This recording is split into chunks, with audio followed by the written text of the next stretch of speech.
네, 그래서 이제 아무튼 작년에 이제 수원하고 인천이 그렇게 온기가 퍼져서 거기까지 이제 오를 수밖에 없었던 얘기를 말씀해 주셨던 것 같고요. 그럼 이제 그런 지역들의 구축들보다는 이런 재건축 재개발 이런 것들이 더 좋은 상품인가요? 지금 현재까지 트렌드가 뭐 서울을 예를 들어서 얘기를 하면은요. 재건축 재개발이 트렌드였잖아요. 네네. 그리고 지금 현재 대출을 못하게 막아놨던 것들이 15억과 9억이라고 하는 그 기준을 잡아놨고요. 네. 근데 수도권은 그 조건에 안 되는 게 너무 많아요. 네. 그렇다라고 한다면 이 트렌드는 그대로 생각을 가지고 이전이 될 거라고 보여지거든요. 그렇다라고 한다면 당연히 신축이라고 하는 어떤 그 미명하에 네. 몰려질 수 있는 변형될 수 있는 재건축, 재개발, 분양권 이 시장들은 다 똑같다라고 분양권. 네, 보여져요. 그렇구나. 서울에는 없는 분양권이 경기도, 인천이 있겠군요. 네, 있을 수밖에 없죠. 그러니까 그렇기 때문에 결국 신축이 먼저 우선을 받게 될 거고요. 또 서울에서 보셨던 것처럼 서울의 신길 뉴타운, 장인 뉴타운이 네. 예전 기준으로 보면 그게 아니라는 것들을 경험을 하셨고 또 신축이 얼마나 가격이 오르는 것들을 또 보셨고 그것들의 시작이 재건축과 재개발에서 시작된다는 걸 보셨잖아요. 네네. 그것들이 분명히 수도권장에서도 나타나는 만한 지역들을 찾아서 움직일 것 같고요. 네. 뭐 예를 들어서 인천 같은 경우가 지금 현재 주안이라고 하는 동네를 네.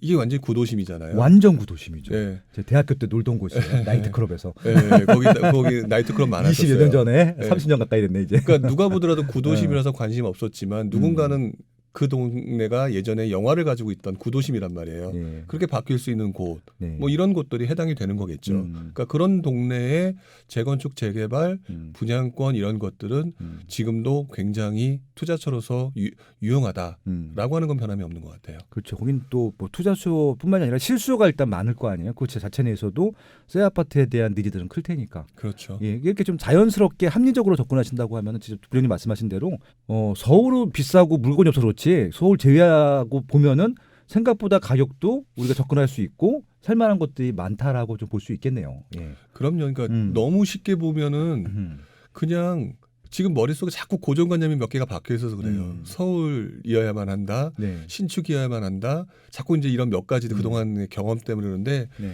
사실 서울하고 붙어 있어서 경기도긴 하지만 네. 사실 서울로 출퇴근하기 되게 편한데 가격은 상대적으로 별로 안 좋은.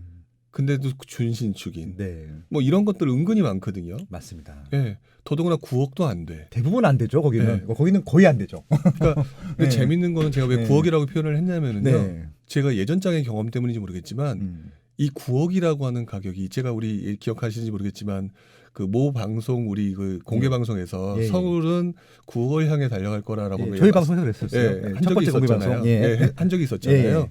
근데 이번에 두 번째로 말씀을 드린다면 이제 수도권이 9억을 향해서 달려갈 거예요. 아, 그러네요. 예, 그럴 수밖에 없어요. 왜 그러냐면 머릿속에 사람들의 머릿속에 기준점이에요. 9억이라는 게. 그리고 또 그 기준점을 왜 그렇게 저렴받느냐. 지난 장에서 6억이 기준점이었거든요. 맞습니다. 네. 예. 6억이 종부세부터 시작해서 그 어떤 그 예. 뭐 부과되는 것들 세금 부과 시점 그런 것들이 다 6억이었는데 그러다 보니까 가장 기본적으로 서울 또는 강남부터 시작했던 그 아파트 가격이 6억을 넘어섰고 나중에는 후반부로 접어들면서 6억이라고 하는 가격이 흔히 말하는 고가 주택 조금 괜찮은 주택 이거를 말하는 가격의 기준점이 돼 버렸어요. 네네. 그래서 후반부에는 수도권 외곽 지역 같은 경우도 6억을 향해 달렸죠. 그러니까 그런 생각을 해보면 지금 현재 서울에서 9억이 안 된 부분 그 중에서도 뭐 서울 외곽이라고 하지만 수도권이고 서울에 가까운 부분 이런 부분은 상당히 9억 원에 가까운 가격을 향해서 네. 분명히 누군가는 사실 좀 그렇죠. 어느 지역은 이렇게 으쌰으쌰하는 부분도 있을 거예요. 근데 그쵸, 그런 그쵸. 부분 다 포함해서 9억 원을 향해서 달릴 가능성이 매우 높고 그러기에 그럴 가능성이 높은 게 9억 원이 안 되는 곳이 너무 많다. 그러니까 상대적으로 굉장히 싸 보인다. 그러면 같은 논리로 지방의 광역시들 있잖아요. 네. 거기도 그렇게 봐도 될까요? 사실 그렇게 봤기 때문에 부산에 요번에 사람들이 투자 수요가 넘어간 거라고 보여져요. 네네. 근데 이제 문제는 지금 뭐 대전의 클로바도 그렇고 네. 수성구의 범어 뭐 거기는 뭐 애도 이미 그렇고 뭐 10억 넘은 것도 네, 같고. 다 넘어버렸잖아요. 네. 이 넘어버린 이 지역은 더 이상 그 흔히 말하는 웬만한 괜찮은 동네는 다 뭐 9억이다 10억이다라고 하는 거는 이미 지방도 값이 책정이 되어 있단 맞아요. 말이에요. 네. 근데 지금 서울과 수도권이 안 돼 있는 거거든요. 순서가 그러네. 순서가 지금 야. 그렇다면 지방에 어. 다른 곳이 올라가기 이전에 네네. 서울과 수도권에 음. 다른 곳이 움직일 가능성이 음. 더 선행적으로 그 순서적으로 맞는 것 같다. 음. 그렇게 보여져요. 그러네요. 아무튼 지금 전국을 다 아우르는 방송을 하다 보니까 오히려 이 서울 수도권을 객관적으로 볼 수 있는 시간이었던 게 되는 것 같아요. 야, 오늘 정말 1부, 2부 동안에 정말 좋은 말씀 많이 주셔서 너무 감사하고요. 이 방송 듣는 분들이 아마 2020 부동산 시장을 어떻게 봐야 되는지 명확하게 좀 아마 좀 기준을 잡으시지 않을까 싶고요. 뭐 실고자 하실 분들은 그냥 좋은 거 하시면 되고요. 지금 말씀하시는 오늘은 진짜 투자자들한테 굉장히 좋은 말씀을 해주셨던 것 같아요. 예, 마지막으로 좀 이 빠세를 듣고 계신 좀 이렇게 청취자분들한테 한번 한 말씀 해주시고 마무리하면 좋겠습니다. 네. 개인적으로 투자자분들한테 드리고 싶은 말씀은요. 네네.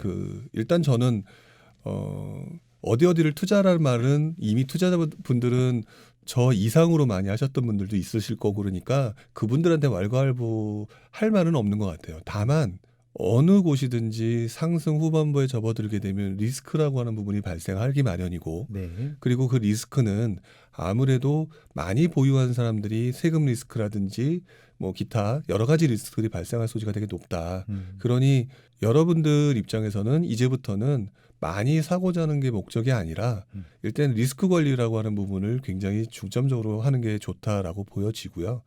그다음에 그렇지 않으신 이제 막 들어오신 투자자분들, 이 투자자분들 같은 경우는 이분들은 지금 머릿속에 너무 많은 지식이 없이 몇 가지 지식으로만 점철되어 있는 것 같아요. 서울, 신축, 뭐 어디, 뭐 이런 어떤 몇 가지로 되어 있는데 투자는요, 흔히 하는 말로 올라갈 가능성이 있는 곳을 가능하면 싸게 싸서 비싸게 파는 걸 원칙으로 하는 게 맞는 거거든요. 그렇죠. 그 원칙을 벗어나지 않는 한도 내에서 움직이려고 애를 쓰는 게 맞는 거지. 어떤 특정 어떤 그 고정관념을 가지고 나는 무조건 서울만 해야 돼. 나는 무조건 어디만 해야 돼. 라고 하는 관점을 버리시면 지금부터 굉장히 투자할 곳을 많이 보이실 거다라고 네. 말씀을 드릴 수 있을 것 같고 마지막으로 무주택자이신 분들은 지난 수십 년간의 우리나라 역사상으로 돌아보게 되면 세입자는 항상 패배자인 경우가 많았어요. 그리고 그 집주인들한테 무이자 할부를 해준 그 역할의 경우가 많고 오히려 더 많이 후회하시는 경우가 많았기 때문에 진짜 무이자 대출해 준 게 경험이네요. 그렇죠. 그렇기 때문에 네. 이분들 같은 경우는 역시 마찬가지로 어느 지역이 좋다 나쁘다를 떠나서 자산에 투자를 한다. 인플레이션에 투자한다라는 차원에서 부동산에 투자를 하고 이왕이면 내가 살기 좋은 곳 하지만 너무 비싸다 보면은 그것을 일정 부분 한두 가지를 포기하고도 갈 수 있는 곳 이런 곳에 지역의 구분 없이 포기하지 마시고 선택을 하시고 하다 보면 그 다음에 분명히 여러분들은 다음 단계 넘어가실 수 있을 거라고 생각을 해봅니다. 여러분들이 항상 그런 방식으로 투자를 하셨으면 좋겠어요. 마지막까지 정말 촌철살인 정말 피가 되고 살이 되는 말씀 주셔서 너무 감사합니다. 무주택자분들은요 집 빨리 마련 안 하시면은 부모님한테 맞을 겁니다. 꿀밤을. 오늘 너무 소중한 분 모셔서 좋은 말씀 드려서 감사하고요. 아무튼 감기 얼른 나시고요.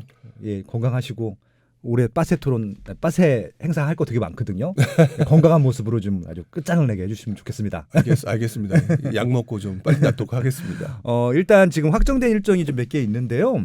2월 15일 날 좀 이제 그 푸푸에서 지금 모집을 하고 있는데 2월 15일 날 1차 티켓분은 마감됐고 2차 티켓분을 팔고 있는데 1월 15일 날 서울서 합니다. 성능역에 있는 서민센터에서 하니까 이거 꼭 신청해 주시면 좋을 것 같고요. 그리고 지방도 간다고 말씀드렸잖아요. 저희가 3월 1일 날 부산 가네요. 그래서 빠세 토론이 뭐냐면요. 저하고 IMF 월천대사 보령님이 특강하는 거예요. 반나절 이상. 그래서 그렇게 좀 봐주시면 좋을 것 같고요. 그리고 21일 날은 또 대전을 또 가네요. 아무튼 좋은 행사니까요. 아마 다른 특강에선 들을 수 없는 진짜 굉장히 좋은 내용을 담을 예정이니까요. 저희도 공지 따로 할 테니까 이 빠세클럽과 푸푸스스에서 같이 진행하는 어벤져 스쿨 특강 좀 많이 기대해 주시면 좋을 것 같습니다. 오늘 너무 감사하고요. 건강하세요. 네, 여러분들도 건강하셨으면 좋겠고요. 올 한 해도 새해 복 많이 받으셨으면 좋겠습니다. 감사합니다. 네, 고맙습니다.